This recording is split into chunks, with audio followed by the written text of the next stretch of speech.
পৃথিবীতে একজন মানুষই শুধু জানতেন যে তিনি পৃথিবীতে কতদিন বাঁচবেন, সেটা হচ্ছে সাইয়েদনা আদম আলাইহিস সালাম। ওনাকে বলে দেয়া হয়েছিল উমরুকা আলফু সানা, তুমি পৃথিবীতে বাঁচবে 1000 বছর। কয় বছর? সাইয়েদনা আদমের সামনে অনেকগুলো রুহু রাখা হলো।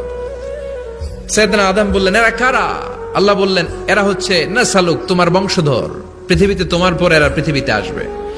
সাইয়েদনা আদম বললেন, আল্লাহ ওই যে একটা রুহু দেখা যায়, এটার নাম কি? আল্লাহ বললেন, হাদা ইবনুকা দাউদ, এটা তোমার ছেলে দাউদ, সে দুনিয়াতে নবী হয়ে আসবে, তার ছেলে সুলাইমানও নবী হয়ে আসবে। সাইয়েদনা আদম বললেন, মাবুদ, আমার ছেলে দাউদের কত বছর হায়াত আপনি দিয়েছেন? আল্লাহ বললেন, 40 সানা, মাত্র 40 বছর, 4 ইয়ার্স, 40 বছর তোমার ছেলেটা বাঁচবে। ও আল্লাহ, আমি বাঁচবো কয় বছর? তুমি বাঁচবা 1000 বছর।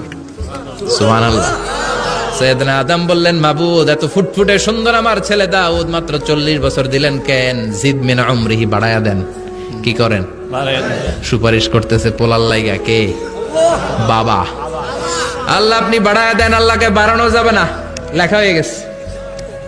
রুফিআতিল আকলাম ওয়া জাফফাতিস সুহুফ, কলম তুলে নেওয়া হয়েছে আর কালি শুকায় গেছে, আর কিছু করা যাবে? সাইয়েদনা আদম বললেন, মাবুদ, আমার 1000 বছর কেন দিলেন? আমার এই সুন্দর ফুটফুটে ছেলেটারে মাত্র শুধুমাত্র 40 বছর কেন দিলেন?